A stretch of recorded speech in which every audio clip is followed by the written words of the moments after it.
Before I start off this episode, I quickly want to mention a comment made by someone on r/anime in the episode discussions about this episode.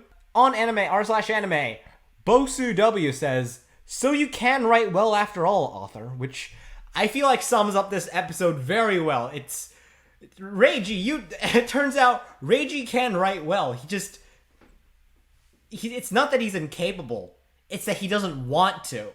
Hey, what's up, guys? It's me, Eddie, and I am back with another episode of Rent an Unironically Pretty Good Girlfriend. Wow.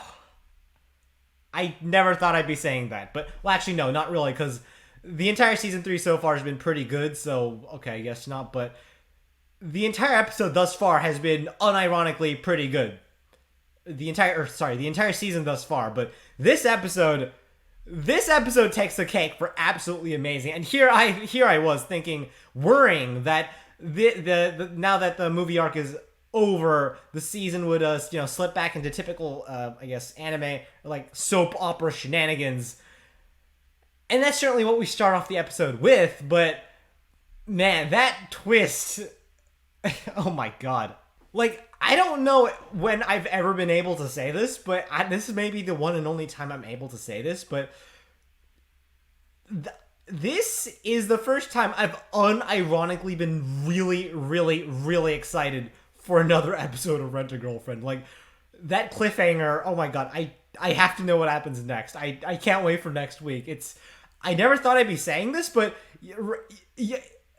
the anime is actually really good. So, I mean, as I was saying earlier, yeah, we do start off with standard soap opera shenanigans. We have Minnie, our favorite little shit, buying stuff for Kazuya for quote-unquote losing his virginity. You know, like, typical Minnie shenanigans, and then they find out that, no, it's not, but I digress. And then, of course, we had Ruka show up for even more standard soap opera stuff, and Ruka gets all jelly and stares at Mizuhara and Minnie and Kazuya and gets them into an awkward situation. You know, fairly par for the course. It was honestly pretty enjoyable in a lowbrow, stupid anime sort of way. So I was completely unprepared for what happens next. Anyhow, yeah, the episode doesn't really start to get like really good until after that, where we get Kazuya talking to Mizuhara and Granny at the theater. All complaints about this anime aside, I've got to say, the art consistently across this anime has been pretty gorgeous, and I feel like today, not only was the story actually good, but the art was good even for normal Rent-A-Girlfriend standards. So I feel like they really went above and beyond with the art today. We got so many good Mizuhara faces. It's really good. It's also really sweet how Granny Sayuri supports Mizuhara in her career and her quote-unquote relationship with Kazuya. And seeing this really pained me. And not just because Granny Sayuri was so happy and it was very beautiful and all that, but also because, well, if you've been on the internet, you know exactly what the story devolves into. Kazuya showed a lot of maturity today, and I would say, Kazuya, as of season 3, I wouldn't just say he's better than most standard harem otaku protagonists. Like, standard otaku protagonists. I'd say he's actually better than, like, some people I know in real life. And Mizuhara showed so much strength today, too, telling Sayuri, her grandma, that she's following her dream because it makes her happy and she wants to be.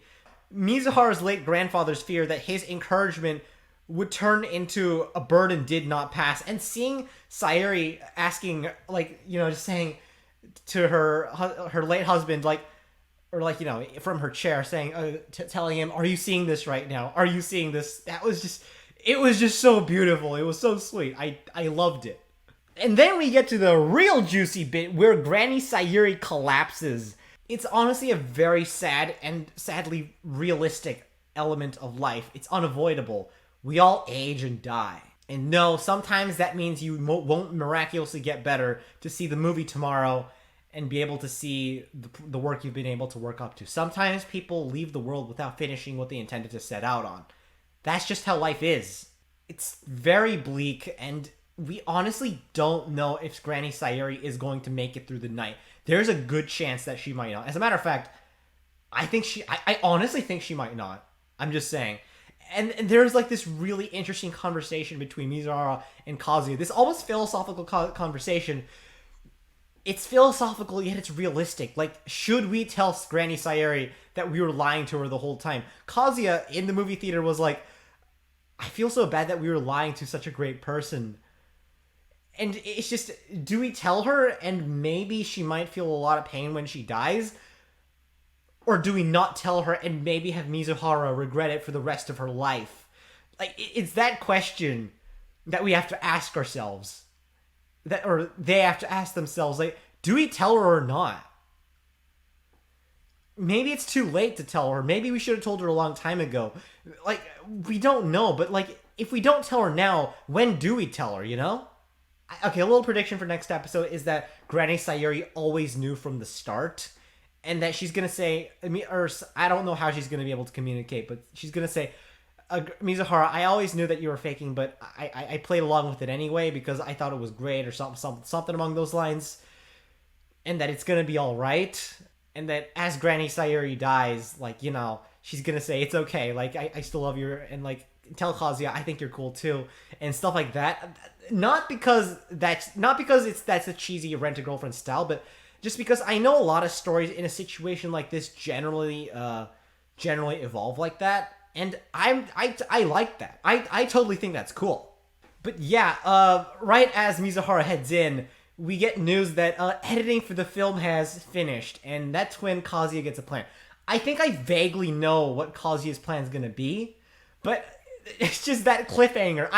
I need to know what happens next. I have to. I'm unironically actually excited for this. So yeah, it looks like Kazuya actually has a plan. Fingers crossed for next episode. One final thing I want to note is the ED. Like, they changed up the ED from like a, you know, bright, cheery, romantic ED to something a bit more like somber and like somber and personal.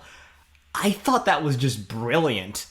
On one hand, I like this ED a lot more than the original ED, but on the other hand, having this ED here for this episode kind of makes it special, you know? Today's episode was a wonderful episode, and I don't say this lightly. It was honestly actually really good. Like, one of the best anime episodes I've seen in a while. It was good. That's what I'm saying. It was that good.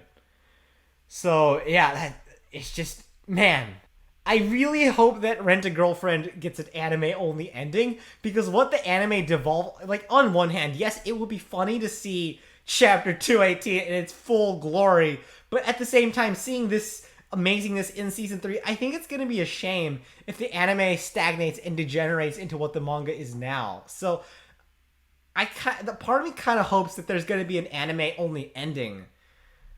But, yeah, that's... I guess we'll have to see in Season 4. If there is going to be a Season 4. I hope not. But yeah, that's all I have to say for now. So, yeah, anything more? Nope, that's it. So, yeah, I hope you all enjoyed this episode, and I hope you all enjoyed this video. I know you all enjoyed this episode, though. Let's be completely honest here. And yeah, I guess that's that. Please leave a like, subscribe, and comment if you haven't done so already, and smash that bell. So, yeah, that's really all there is for this episode. The sky is up, and you guys are awesome. I actually can't wait for next episode. This anime unexpectedly surprised me with honest-to-God quality writing. I'll see you all around.